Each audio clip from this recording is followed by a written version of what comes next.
45 वर्ष राजनीतिक और सामाजिक जीवन में आप सक्रिय रहे, आपने कभी टिकट नहीं मांगा, आपने शादी नहीं की, आपके इस त्याग तब क्या लगता है कि सार्थक रहा?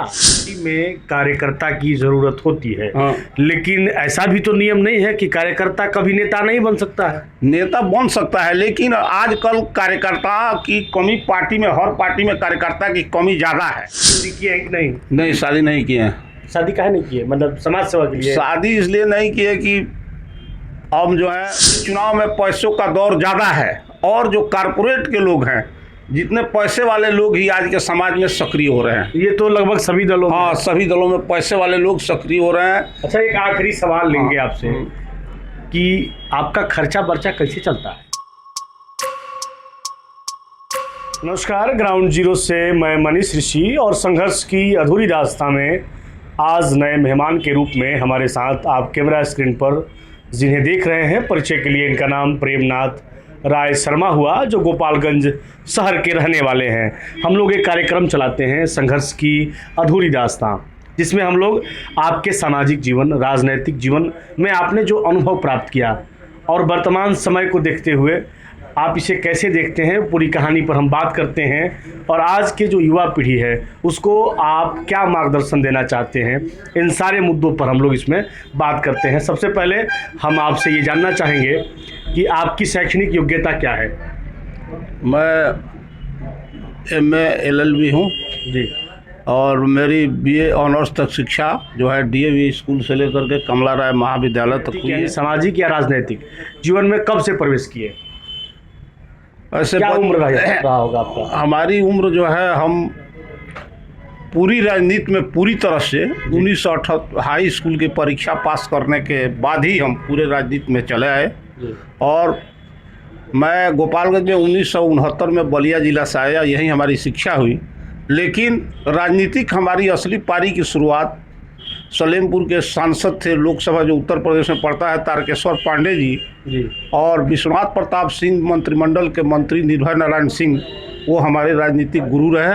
आप मूलतः उसके बाद रहने वाले हैं? हाँ, यूपी में हमारा जन्म हुआ है, लेकिन हमारी कर्म भूमि यूपी में हमारा कार्य क्षेत्र कभी रहा नहीं है। शुरू में रहा है वही 77 में, और 78 में आया हूँ। तो मैं इंटर कॉलेज में पढ़ता था जी। तो वहाँ पर उस समय इंदिरा गांधी को तत्कालीन जनता पार्टी की सरकार ने जेल में डाल दिया। हमारे साथी प्रदीप सिंह, जो कि हमारे साथ DAV हाई स्कूल में पढ़े थे, मैं उनको स्वयं प्रेरणा दे करके हम लोग दोनों आदमी 7 दिन यहाँ गोपालगंज जेल में इंदिरा गांधी के समर्थन में हम लोग 7 दिन जेल भरो अभियान में शामिल रहे। उसके बाद मैं उन्हीं कॉलेज में हम लोग मिल करके NSUI का गठन किए, और कई आंदोलन, कॉलेज में पढ़ाई नहीं हो रही थी जी, उसके में जो प्रिंसिपल घेराव करके हम लोग जिलाधिकारी को प्रिंसिपल की कुर्सी ले जा करके तत्कालीन ADM को सौंप दिए। PN सिंह के ADM कुर्सी उठा लिया आप लोग? हाँ, प्रिंसिपल की कुर्सी ले जा करके वहाँ पर जमा कर दिए। अच्छा। उसके बाद से एक स्थानीय व्यवहार न्यायालय में एक जो उस समय के जो अनुमंडल न्यायिक दंडाधिकारी थे, शशि कुमार चौधरी उनका नाम था, उन्होंने छात्रों पर गलत टिप्पणी की थी। लेकिन हम सभी कॉलेज के साथियों को लेकर के हम उस समय न्यायालय का भी घेराव कर दिए। मतलब बचपन से आप NSUI के साथ जुड़ गए, यूथ कांग्रेस में भी, जैसा कि आपने बताया था। जेल में जब गए तो रामजी उपाध्याय से मुलाकात हुई, और नगीना राय हमारे पिताजी के साथ पढ़े हुए थे। वहाँ पर सिंहेश्वर शाही MLA, तारकेश्वर सिंह प्रखंड कांग्रेस कमेटी के अध्यक्ष थे गोपालगंज के, ये सारे लोग जेल में हम लोगों से मिले। बबुआ जी थे कैलाश शाही, और वहीं हम युवा कांग्रेस में शामिल हो गए। अच्छा, जेल में ही? हाँ, जेल में युवा कांग्रेस में शामिल हो गए। जी। और अभी आप कांग्रेस सेवा दल के? हाँ, तो अभी उसके बाद से हम कांग्रेस में चले गए, कार्यालय ऑफिस अलगुराम अध्यक्ष थे। उसके बाद हम आपको ये अध्यक्ष हुए बाबू बिरकिशोर नारायण सिंह, पूर्व मंत्री, उनके कार्यकाल में हम जिला के महासचिव थे। शौकत अली और प्रभुदयाल सिंह के कार्यकाल में हम जिला कांग्रेस कमेटी के उपाध्यक्ष थे, और 2002 से हम सेवा दल में आ गए। उसका कारण ये था कि सेवा दल जो है वो त्याग, समर्पण और अनुशासन का संगठन है, जो कांग्रेस का मोर्चा संगठन है। और उसके पहले जब मैं कांग्रेस में था तो हमसे सोनिया गांधी से 3 बार मुलाकात हुई थी हमारे राष्ट्रीय अध्यक्ष से। जी। एक बार दिल्ली में, एक बलिया में और एक आपको बंगलुरु में। जी। फिर मैं जब वो सेवा दल से जुड़ा तो आज तक करीब 37 बार उनसे हमारी मुलाकात हो चुकी है। जी। और त्याग और समर्पण अनुशासन इसलिए ज़रूरी है कि आप समाज सेवा के लिए आए हैं। अगर आप अपने लिए ज़्यादा सोचेंगे तो उस जनता आपको देख रही है कि आप क्या कर रहे हैं। घर परिवार का लोग ना पूछता है।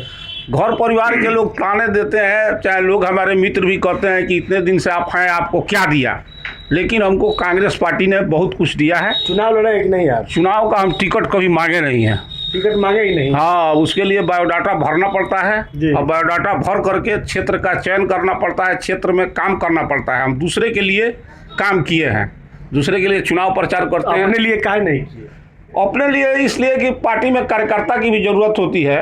अभी भारत यात्रा में भी हम 4080 किलोमीटर राहुल गांधी के साथ कन्याकुमारी से कश्मीर तक चल करके आए हैं। पार्टी में कार्यकर्ता की जरूरत होती है। हाँ। लेकिन ऐसा भी तो नियम नहीं है कि कार्यकर्ता कभी नेता नहीं बन सकता है। नेता बन सकता है, लेकिन आजकल कार्यकर्ता की कमी पार्टी में, हर पार्टी में कार्यकर्ता की कमी ज़्यादा है। हर कोई आता है तो चाहता है कि हमें आते आते ही हम एमएलए हो जाएं, एमपी हो जाएं, अध्यक्ष हो जाएं।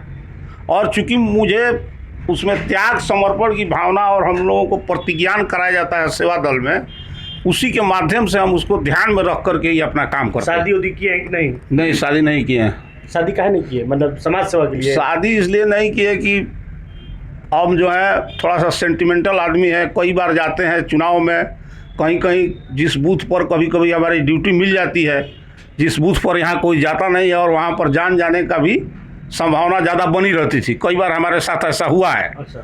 तो जब राजीव गांधी की हत्या हो गई, उसी समय से मैं ये सोचने लगा कि अगर मैं सेंटिमेंटल आदमी हूँ, राजनीति में हूँ, और गोपालगंज जो है, पूरा गोपालगंज जिला, ये अभी 25-30 सालों से यहाँ पर हत्या की राजनीति ज़्यादा हुई है। ज़्यादा हो गई। तो सेंटिमेंटल को समझ करके कहीं मैं शादी किया और मुझे कुछ हो जाए तो मेरी पत्नी को कौन देखेगा, ये मैं सोचता था। और बच्चों के डॉक्टर के पास भी बैठता था, तो वहाँ अनुभव करता था कि जितने भी बच्चों को लोग डॉक्टर के पास दिखाने के लिए आते थे तो घर का गार्जियन कोई नहीं आता था, केवल औरतें आती थी। तो हमको देख करके ये होता था कि हमारा भी बच्चा पैदा होगा तो फिर हमारी पत्नी जाएगी, हम तो घर से बाहर रहते हैं। यही सोच करके मैंने निर्णय लिया कि शादी करना ठीक नहीं है हमारा। आपने शादी नहीं किया, आपने लंबा समय, कितना दिन लगभग राजनीति का कितना टाइम रहा आपका? 45 साल हो गया हमारा। 45 वर्ष राजनीतिक और सामाजिक जीवन में आप सक्रिय रहे। आपने कभी टिकट नहीं मांगा, आपने शादी नहीं की। आपके इस त्याग तब क्या लगता है कि सार्थक रहा? हमारे लिए एक चीज़ यही सार्थक रहा है कि मैं जिस दल में रहा हूँ उसके प्रति मैं पूरी तरह से समर्पित हूँ। और मैंने एक पूंजी कमाई है कि अगर किसी कांग्रेसी का नाम पूछा जाएगा कहीं भी, चाहे वो पत्रकारों के बीच में पूछा जाए या कर्मचारियों के बीच में पूछा जाए या अन्य पार्टी के नेताओं के बीच में पूछा जाए, तो हमारी सबसे बड़ी पूंजी है कि मैं पूरा वक्त ही कांग्रेस कार्यकर्ता के रूप में जाना जाता हूँ। ये हमको मेरा सवाल ये है आपसे कि आपने जो समर्पण किया, मान लीजिए कि हम किसी के लिए काम कर रहे हैं, तो हम अगर मेहनत कर रहे हैं तो क्या हम जिस सोच के साथ, जिस ऊर्जा के साथ उसके लिए हमने काम किया, क्या वो सफलीभूत हुआ? क्या जिस देश की कल्पना आप करके राजनीति में सक्रिय हुए थे, क्या उस देश को आप देख पा रहे हैं? वर्तमान समय में उस देश को मैं नहीं देख पा रहा हूँ, इसलिए कि युवा पीढ़ी जो हमसे करीब 40 करोड़ लोग ऐसे हैं जो आज़ादी कैसे मिली है और आज़ादी की लड़ाई में कौन कौन है, उस युवा पीढ़ी को अभी पूरी जानकारी नहीं है। और जो भी मैंने 35 के ऊपर के लोग हैं, नीचे के लोग हैं, उन लोगों को इतिहास नहीं है कि कौन पार्टी का काम कैसा रहा है। ज़्यादा आधुनिक युग में व्हाट्सएप पर, फेसबुक पर, सोशल मीडिया पर, यूट्यूब पर जो भी बातें आती हैं उस पर वो पूरी तरह से विश्वास कर जाते हैं, उसके बारे में पूरी जानकारी नहीं करते हैं। इसीलिए यहाँ की स्थिति जो है दिन पर दिन बिगड़ती जा रही है। युवाओं को राजनीति में जैसे कि अभी सक्रियता थोड़ी ज़्यादा है, तो क्या संदेश देना चाहेंगे कि कैसे युवाओं को राजनीति? हम युवाओं को ये राजनीति में कि वो भड़कावे में और किसी के बहकावे में नहीं आए। अगर कोई कार्य करना है, चाहे कोई घोषणा होती है उसको, तो देखिए कि वो व्यक्ति घोषणा करने कर रहा है तो वो काम करेगा कि नहीं करेगा, उसकी पूरी जांच करके वायदे अगर करे तो वायदे निभाने के लिए होते हैं, जुमला ना हो। जुमला नहीं होना चाहिए। जी। और दूसरी चीज़ है कि आज की युवा पीढ़ी ज़्यादा भड़कावा हो रहा है। आज के चुनाव में पैसों का दौर ज़्यादा है और जो कारपोरेट के लोग हैं, जितने पैसे वाले लोग ही आज के समाज में सक्रिय हो रहे हैं। ये तो लगभग सभी दलों में। हाँ, सभी दलों में पैसे वाले लोग सक्रिय हो रहे हैं। अच्छा, एक आखिरी सवाल लेंगे आपसे कि आपका खर्चा बर्चा कैसे चलता है? हमारा खर्चा बर्चा चलने का कारण है कि हमारे नाम से उत्तर प्रदेश में कुछ ज़मीन है, उस ज़मीन से जो उपज आती है या जो हमारे बटाईदार हैं वो लोग पैसा देते हैं, उसी से हमारा खर्च बर्च चलता है। तो ये हमारे साथ थे प्रेमनाथ राय शर्मा जी, जो कांग्रेस के डिवोटेड कार्यकर्ता हैं और अभी जो कांग्रेस जोड़ो यात्रा, भारत जोड़ो यात्रा जो चल रहा है, आप देख सकते हैं कि टी शर्ट पर भी राहुल गांधी हैं और भी कांग्रेस के लोगों का तस्वीर ऊपर दिख सकता है। और ज़रा सा हम टोपी भी दिखाने का प्रयास करेंगे। पूरे मतलब ड्रेस कोड में है जो कांग्रेस का अभी भारत जोड़ो यात्रा का जो एक ड्रेस कोड चल रहा है उसमें है।